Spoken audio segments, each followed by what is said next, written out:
O Dedo da Questão de hoje, um papo gostoso com um personagem importante da história de Sorocaba, da história do Brasil. Você é daqueles que foi para a rua protestar, mostrar toda a sua insatisfação com o momento político e econômico que o Brasil vive. Saiba que isso tem um dedo do convidado de hoje, José Teodoro Mendes. Seja bem-vindo. É uma alegria.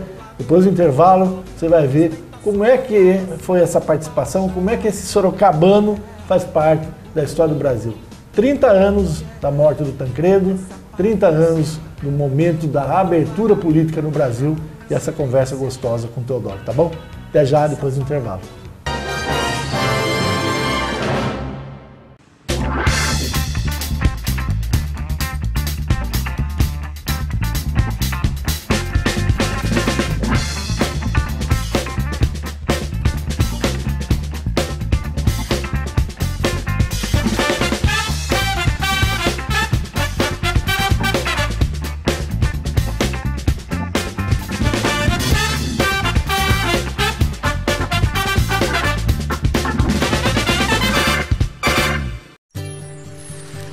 A beleza está nas coisas simples da vida, como a paisagem que vemos pela janela, como um animal de estimação, como o sorriso de uma criança. Quando o assunto é devolver o brilho nos olhos de quem sonha voltar a enxergar, a gente nunca esquece. Ajude a tirar alguém da escuridão. Doe seus olhos.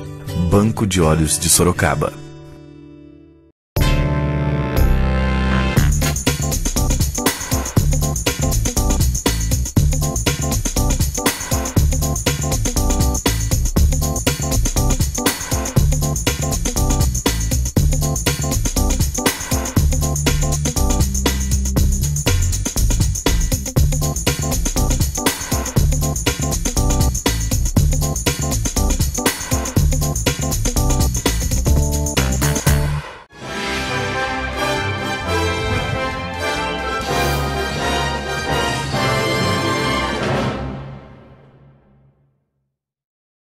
Bom, Dedo da Questão de hoje, você já sabe, com Teodoro Mendes, né? Importante personagem da história de Sorocaba. Teodoro, obrigado por receber a gente aqui no seu escritório. Eu que agradeço a presença e a lembrança de momentos gloriosos da política brasileira, quando nós, no Congresso Nacional, além de levarmos Tancredo à presidência da República, ainda tivemos a felicidade de participar da Constituinte e, desta forma, tentar escrever as páginas mais importantes daquela conquista da Constituição. Como é que aconteceu isso? Tinha lá, né, aquele momento, você eleito, regime militar, né, e aí há todo um conformismo da política, né, em que se entendia que tinha que ter a reabertura. Tem a emenda do Dante de Oliveira e tem a emenda do Teodoro Mendes. Conta um pouco, a ideia foi sua, como é que aconteceu? Aconteceu o seguinte, o Dante de Oliveira, ele tinha apresentado uma emenda, mas uma emenda diferente daquela que eu apresentei, porque a dele previa a eleição direta para presidente da República, e pouco importando se tivesse 5 candidatos ou 10 candidatos e de repente um deles fosse eleito com 15% dos votos, o que não propiciaria ao eleito umas condições de governabilidade necessárias por causa de ter uma baixa aceitação devido à divisão de votos entre os vários candidatos. Preocupado porque havia muitos candidatos naquela eleição, você se lembra, saíram 7 ou 8 candidatos à presidência da República, né? Eu então apresentei, juntamente com a do Dante, as duas estavam no mesmo dia, na pauta de votação do mesmo dia. E por que já vou explicar. E a minha proposta era diferente na medida em que estabelecia que seria eleito presidente da República aquele que obtivesse maioria absoluta de votos. Se nenhum deles tivesse obtido maioria absoluta, haveria um segundo turno de votação, quando então desse turno participariam apenas os 2 mais votados e o mais votado seria eleito. Com isso você eliminaria a possibilidade de alguém ser eleito com poucos votos. Foi isso que aconteceu, por exemplo, depois depois da Constituinte, porque a Constituinte aceitou esta tese minha, da eleição em 2 turnos, se nenhum deles obtiver a maioria absoluta. Tanto que você se lembra, quando foi da eleição do Collor, havia candidatos em profusão. Brizola, Covas, Ulisses, Chafi que não era candidato a deputado federal. O Afif, enfim, além do Lula e o Collor. Então havia muitos candidatos. E sobraram para um segundo turno Collor e Lula. E ali se definiu, então, o presidente da República. Agora, toda hora fala o seguinte, por que a emenda do Dante, Dante emenda Dante de Oliveira, emenda Dante de Oliveira, ela teve mais fama do que a emenda do Teodoro? Eu vou explicar para você. No início, eu até tive uma conversa com o Jânio Quadros, e o Jânio, com aquela perspicácia que o Jânio tinha, ele dizia, Teodoro, num telefonema que me fez, ele dizia, Teodoro, estou aqui ao lado do professor Canuto Mendes de Almeida, e me diz ele que a sua emenda é muito melhor que a do Dante, por que estão falando só na do Dante, né? E daí eu disse, porque o Dante é mais ligado à imprensa de esquerda do que eu e tal. Ele falou, não, você colocou o dedo numa ferida, mas na realidade você acha que Ulisses, que comandava tudo, ele iria prestigiar um deputado da bancada de São Paulo, que amanhã ou depois fosse fazer sombra à sua candidatura? Então ele foi buscar um deputado lá do Mato Grosso e isso foi conversa com o Jânio. Não significa bem isso. A coisa não foi bem dessa forma, mas o Jânio tem aquela... Ele traduziu. Ele fazia algumas coisas que tinha que ser assim, né? Pois bem, então aí foi votada em abril, foi votada a emenda do Dante, era item 1 da pauta. A minha emenda era item 2 da pauta. Os dois deveriam ser votados naquele dia. Quando a emenda do Dante foi derrotada, teve maioria, mas não teve os 2/3 que antigamente a Constituição exigia, então faltaram 14 votos para dar os 2/3. Aí então eu queria que votasse a minha, e o Moacir Dalla era o presidente do Congresso Nacional, e ele já estava comprometido com a candidatura de Maluf no colégio eleitoral. Começou a querer encerrar a sessão, eu comecei aos gritos até no microfone, dizendo falta votar o item 2, mas ele encerrou assim mesmo. Eu fiquei indignado. Fui até a Secretaria do Senado, ainda às 3 horas da manhã, e obtive uma certidão do Nerione, que era o secretário do Senado, dizendo que a minha proposta estava pronta e acabada e deveria ter sido votada naquele dia. Com esta certidão, eu comecei a trabalhar pela minha emenda. Por quê? Porque, afinal de contas, logo depois veio a derrota do Andreasa na convenção do PDS, derrota para o Maluf. E dessa forma, criou-se a Frente Liberal, que era o pessoal que não queria saber do Maluf e que votaria no Andreasa, mas não no Maluf. E com isso cresceu o número de dissidentes que votariam na minha proposta de emenda. Tinha tudo para ser aprovada essa emenda, mas eles não queriam saber disso. Aí então eu comecei o trabalho junto com alguns deputados do chamadas só diretas.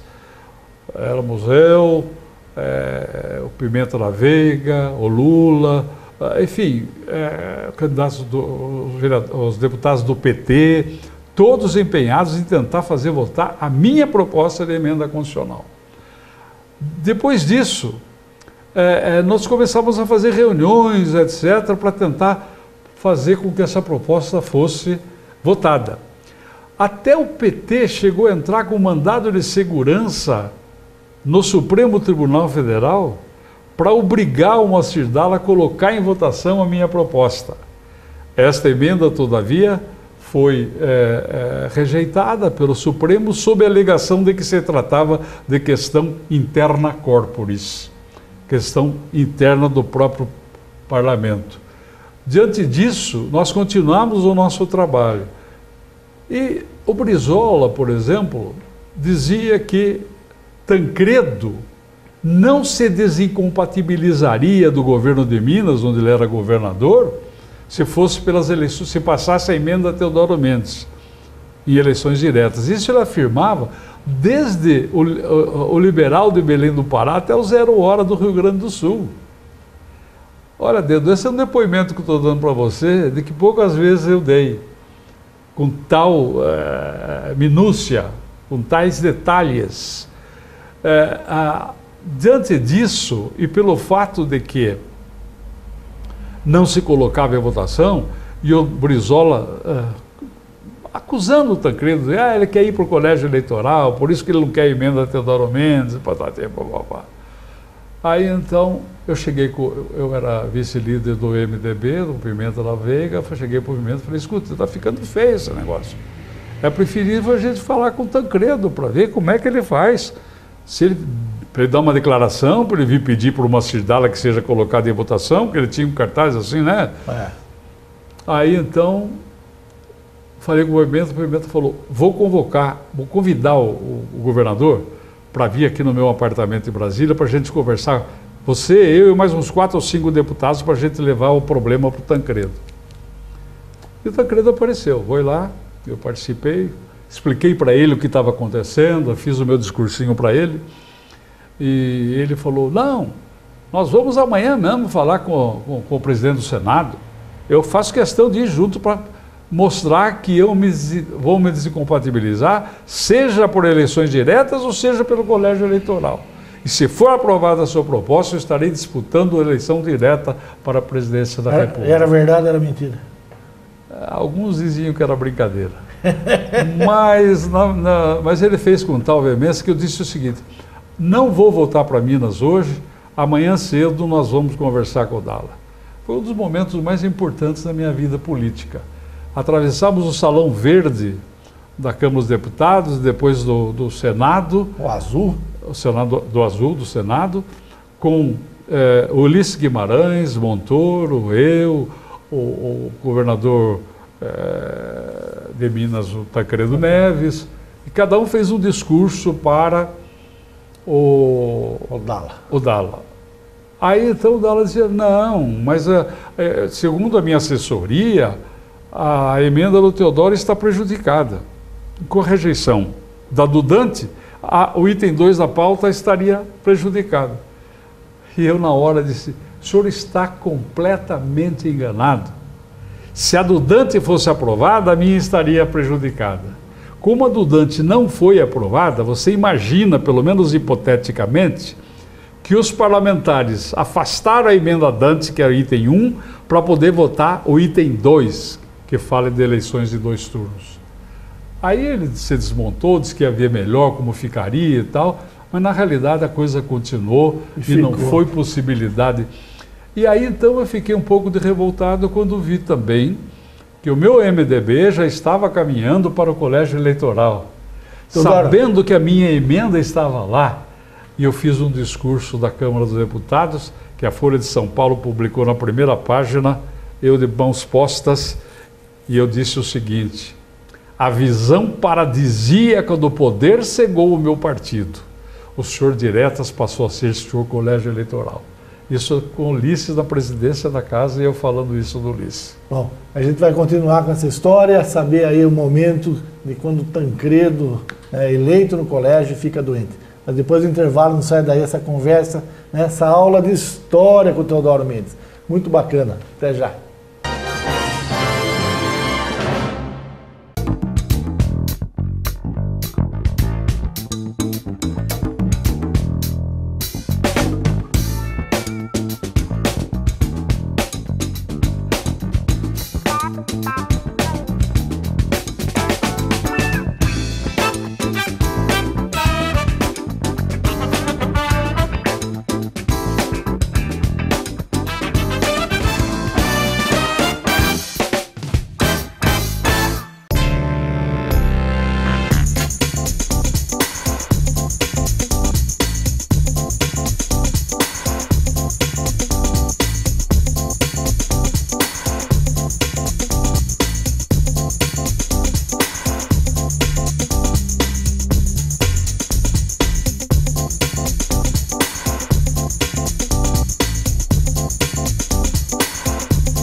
Olá, estamos de volta, conversa gostosa com Teodoro Mendes, né? Entendemos bem aí o que aconteceu em todo esse processo, né, das diretas, colégio eleitoral. Bom, chegamos no colégio eleitoral.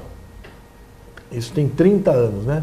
Maluf de um lado, Tancredo do outro lado, né? Tancredo lá com o partido, né? No final o senhor conseguiu ver que era o que eles queriam, vão para o colégio e ganham, né?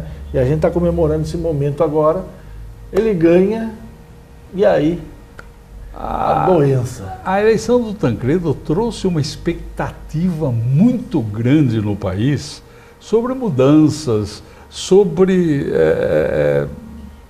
certeza de que a democracia permaneceria,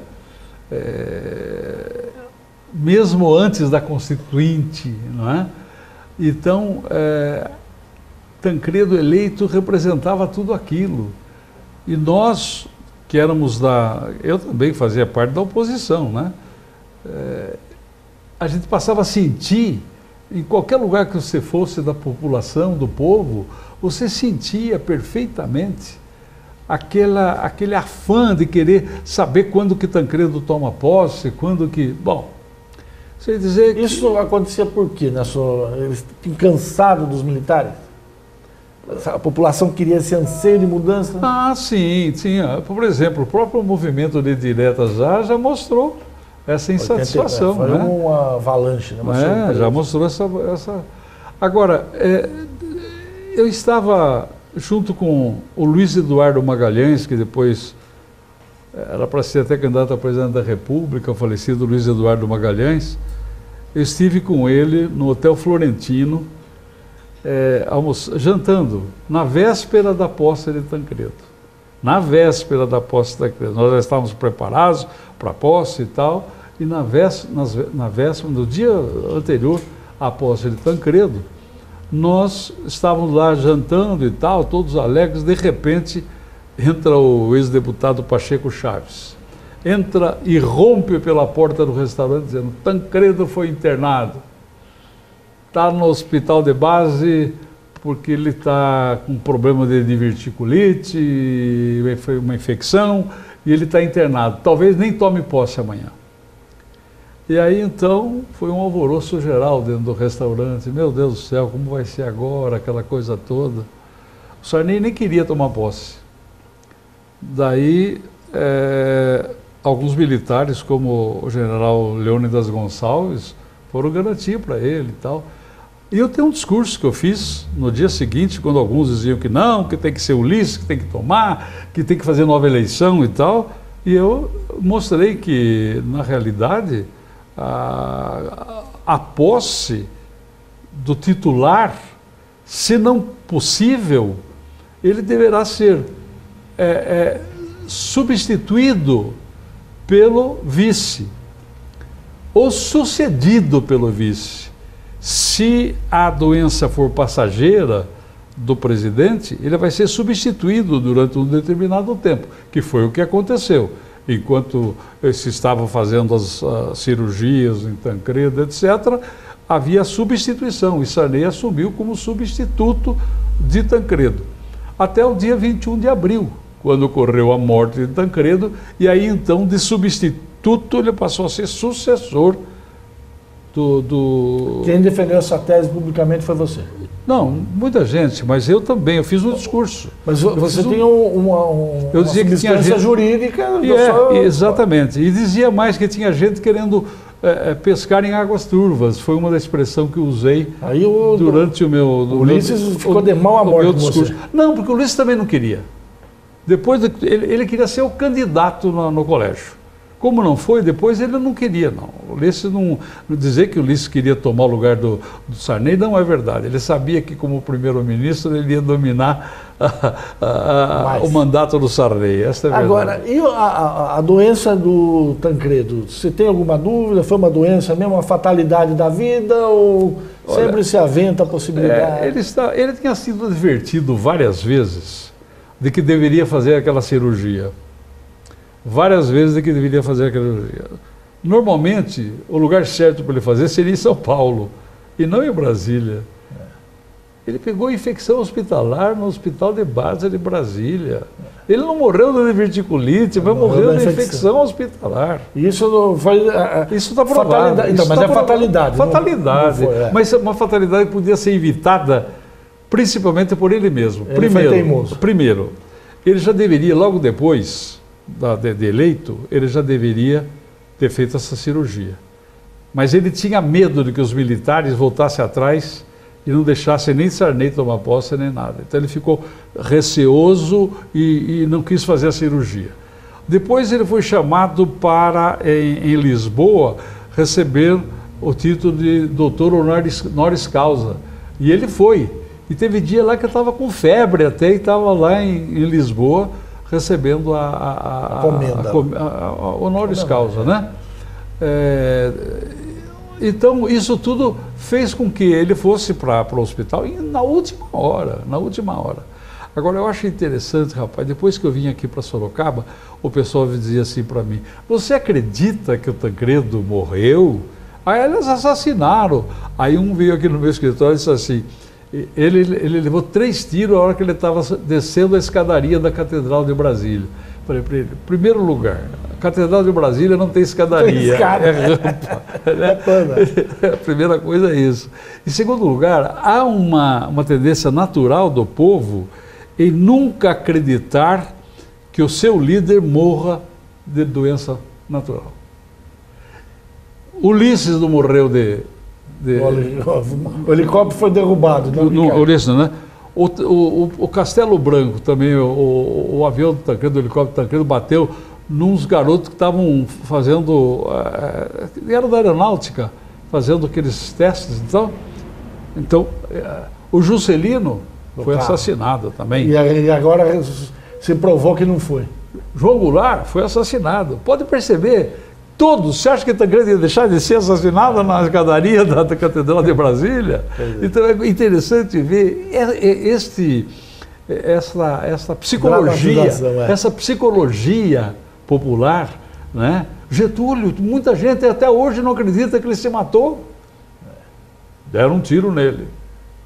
Estava lá sozinho no quarto dele e tal, e deram um tiro.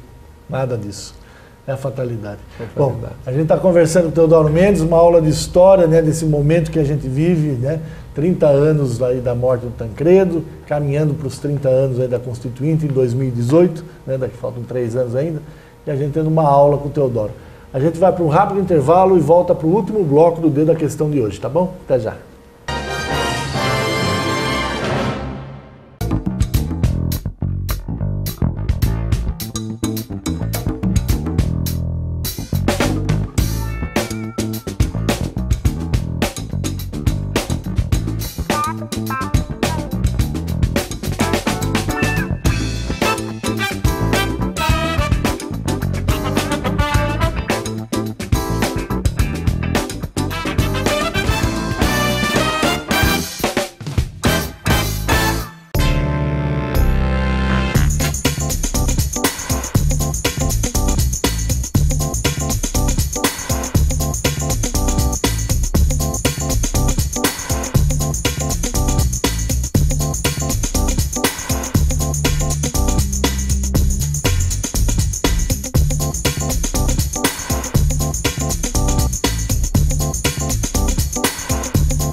Estamos de volta com o Dedo da Questão. Hoje uma aula com o Dr. Teodoro Mendes, né, sobre todo esse processo histórico do Brasil. Entendemos como foram as emendas, o colégio eleitoral, a morte do Tancredo. Como deputado, o senhor sustentou lá na tribuna, né, a permanência do Sarney. Isso fez com que o senhor tivesse uma amizade grande com ele. Faz aí questão de 10 dias, Paulo Brossard, né, morreu, né, o gaúcho. Paulo Brossard foi ministro da Justiça do Sarney, mas era para ter sido o senhor. Eu cheguei a ser ventilado. Foi publicado. Tem na imprensa publicado. É mesmo? Eu cheguei a ser porque eu fiquei até assustado quando o presidente do Tribunal de Justiça de São Paulo, Odir Porto, encontrou-se comigo no restaurante e disse assim, acabei de vir do Palácio, você vai ser convidado para ministro da Justiça. falei para o presidente do tribunal, falei, não é possível, porque eu acho que quem indicou foi o Celso Mello, que o Celso Mello era assessor do Saulo Ramos. Ele era promotor também, era do Ministério Público de São Paulo, como eu. De Tatuí, meu amigo. E é esse mesmo, o Celso de Mello, aí do julgamento do Mensalão, né? É o mesmo ministro. Ele é muito competente, muito competente. Aí então, quando foi durante a Constituinte, eu falei para ele, Celso, eu não consigo, eu quero eu mesmo fazer os meus projetos. Eu tenho umas propostas aqui, inclusive do professor Eli Lopes Meirelles, que me chamou em São Paulo, se eu aceitava umas sugestões do Eli. Eu falei, doutor Eli, o senhor é o papa do direito administrativo, como é que eu não vou aceitar e tal? Então eu queria eu trabalhar no processo. Mas os grupos de pressão, nessa época, são muito grandes. E eles vinham todos no meu gabinete de dia, de manhã, de tarde, de noite, eu não tinha como trabalhar. Porque, na realidade, eu fazia parte da comissão de sistematização. O que é a comissão de sistematização? Os parlamentares foram divididos de acordo com as suas tendências. Para a comissão da educação foram aqueles que eram professores, etc., e assim por diante. E sobraram 70 parlamentares que viriam fazer a sistematização. O que é a sistematização?